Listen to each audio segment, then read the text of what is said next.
My name's Rodrigo. Hi, my name's Johan. Hi, my name is Josue, Hi, my name's Kevin. and we are Los Gurus. Now time for the introduction of our problem. The main problem we're trying to solve here is the need for communication in rural areas for emergencies and natural disasters. This is the most apparent in a third world country such as Africa, where 63% of its population live in rural areas. So the need for high-speed communication is the most important in countries like this. Now until Josue with the details.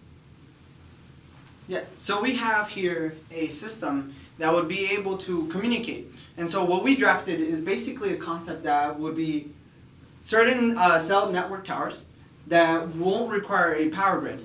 And so what we have here is an antenna that's connected to a box which has tower internals, which is basically powered by solar panel system. And so what we have here is a system that could be self-sufficient and wouldn't require a power grid to be powered. And so if we were able to structure this form of networks of nodes, these towers would be able to communicate with themselves in an efficient way. And something that we could think of, and it's analogous, is two forms of communication.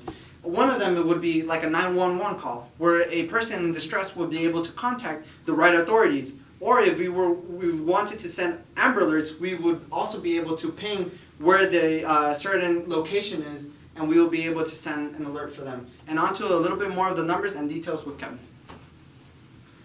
Alright, to be able to calculate some of the metrics for our system, we had to place some constraints. We placed a constraint for the area that we're going to be covering, which is 63% of the total area for Africa. A constraint on the communication range between towers, which was 25 miles.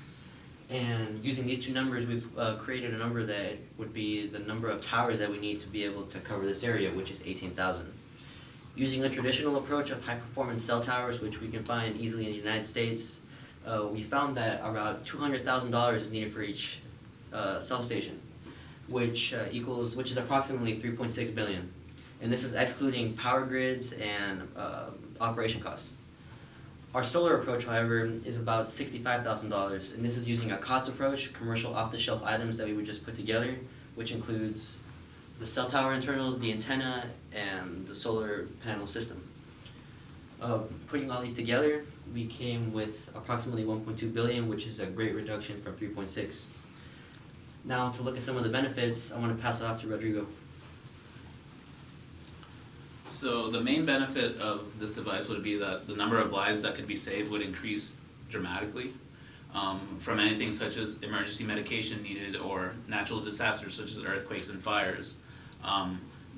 People could be notified early and evacuated before being fatally injured.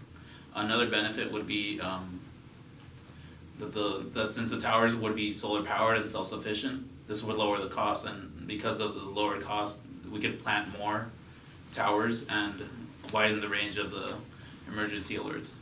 And now passing it off to Josue with the limitations of the device. So given the scale of the problem, we understand that our idea has some certain limitations.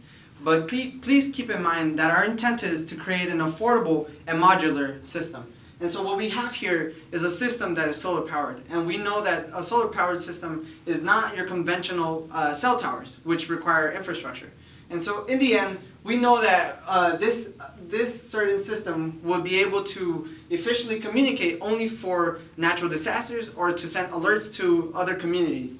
And before we leave you off, we want to leave you off with the name of our device. And we have S for solar, E for emergency, N for network, And D for devices.